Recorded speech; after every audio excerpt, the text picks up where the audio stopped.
Welcome back to another episode of Draft League History, the series where we look back on a Pokemon's history in the Draft League metagame and evaluate its roles and niches. Today we'll be looking at Tapu Koko, the electric fairy and speediest of the Tapu Guardians introduced in the Alola region. Koko saw good success in the Smogon scene, but did the Guardian of Melee Island see similar success in the draft format? Tapu Koko was blessed with an incredible new ability in Electric Surge.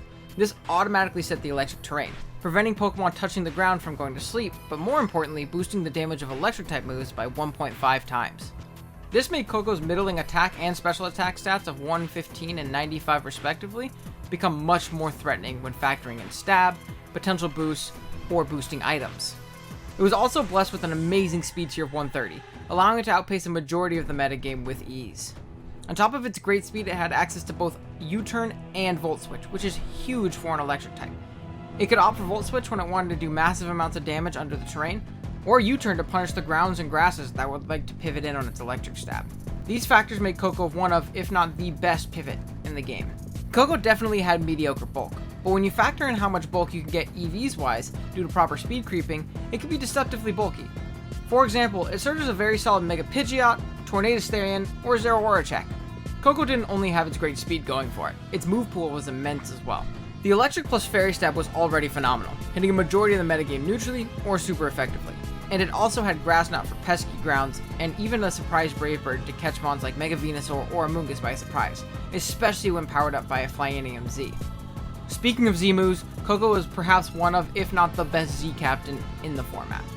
Gigavolt Habits power up by terrain were an absolute nuke to anything that wasn't immune or didn't resist it, while Fairyum Z Dazzling Gleams or Grassium Z Grass Knots could also push back electric resists and immunities. It also had the aforementioned Volt Switch and U-turn to chip down its own checks potentially to be in range of its hits later on. Speaking of chipping down its own checks, Koko and the other Tapus had an incredible tool in Nature's Madness, allowing it to instantly take away half of the HP of any Pokemon switching in. If powered up by Tapunium Z, Guardians of Alola would take away 75% of the target's current HP, rendering them essentially useless. This is where we begin to see where Koko's true strength lies, in its immense support move pool.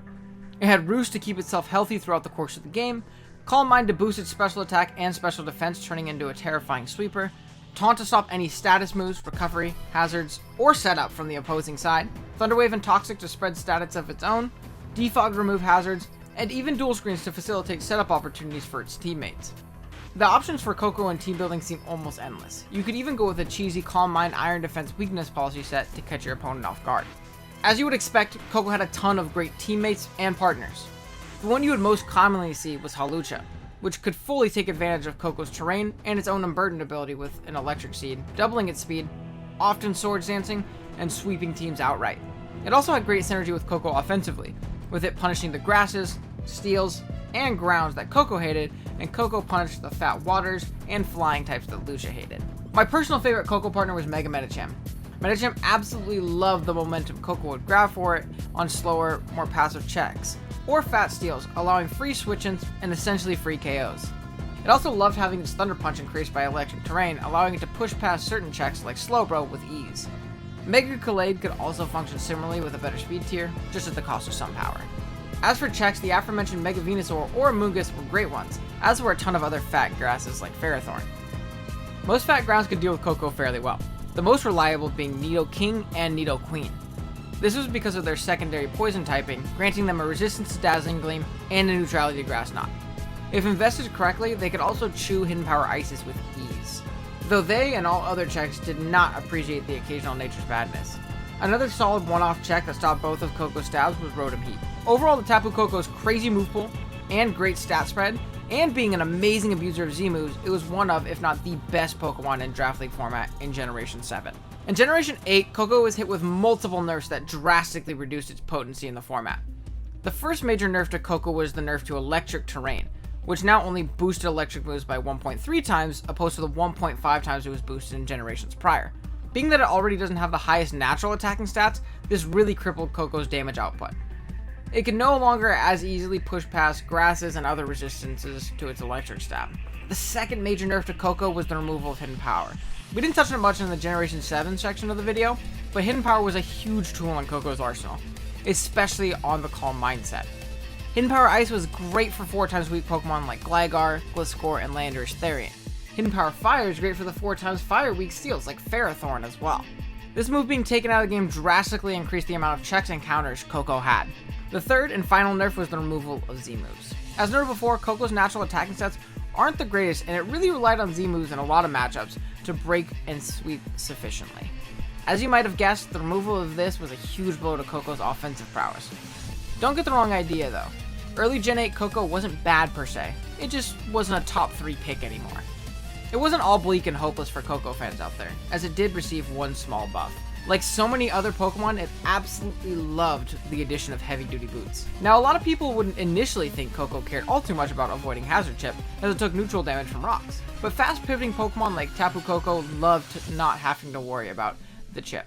This allowed Koko to not lose momentum in boosting, defogging, or having to wait for a teammate to defog in order to keep up the momentum by clicking U-turn Volt Switch. This also opened up move slots as Koko didn't always need to run Roost to keep healthy now. Fast forward to when we all received quote-unquote leaks of the Crown Tundra Pokemon's moveset buffs and additions. The Tapus, and especially Koko, were some of the Pokemon that benefited the most from these quote-unquote leaks. From the physical side, it was rumored that Koko would gain both Play Rough and Close Combat. Play Rough finally gave Koko a physical fairy stab that it longed for. Now it could use its naturally higher physical attack stat much more viably alongside Wild Charge and the aforementioned Close Combat. In a generation without Hidden Power, it was great coverage for fat, annoying steals, particularly Ferrothorn, which it couldn't really touch fire with that.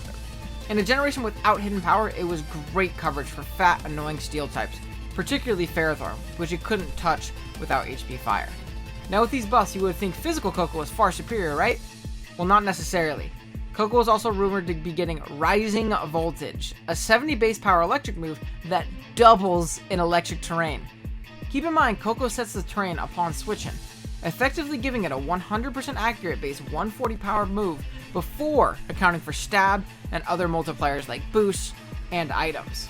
Many people thought this Koko was bannable and would not allow in their leagues that people played with the leaks in mind. However, it turned out that these leaks were not as accurate as most people thought, and Koko got none of these, returning it to its nerf status it was at previously. But there was a brief 2-month period where people played with this Koko, and it was absolutely on top of the Hornrat once again. As for new teammates, not too many were introduced in Generation that stick out to me. One solid one that comes to mind is the Fire Starter Cinderace. It forms a great Volt Turn core with Cinderace, breaking the fat grasses that Koko hates, and Koko breaking the fat waters that Cinderace hates. Another partner that is similarly solid is Galarian Darmanitan, for similar reasons, but also breaking ground types in addition to the grass types that Koko does not like. In conclusion, despite it only being here for the last 2 generations, Tapu Koko has cemented itself as one of the best Draft League Pokemon of all time. Its insane speed tier and massive move pool allowed it to be a great centerpiece for any team, fulfilling multiple roles with great success. It took a bit of a dip in potency in Generation 8, but still functions as a top tier Pokemon that strikes fear into opposing coaches everywhere. Thank you guys so much for watching this episode of Draft League History. I know it has been almost a year since we put out our last episode. This is still a project that I am incredibly passionate about. I just did not have the means to get these videos out because I quite simply can't edit something like this. I don't have the skill set needed, and my previous editor, Kurt, just got way too busy with life that I couldn't really have one. But I recently linked up with a new editor. Big shouts to him. Shouts to Matt for obviously putting me in contact with them. I'm sure they killed it on this video. And yeah, thank you guys so much for watching. If you guys did enjoy this video, be sure to drop a like as well as sub. And please let me know in the comments which Pokemon we should cover next. Thank you guys again for watching. I'll see you guys in the next one. Later.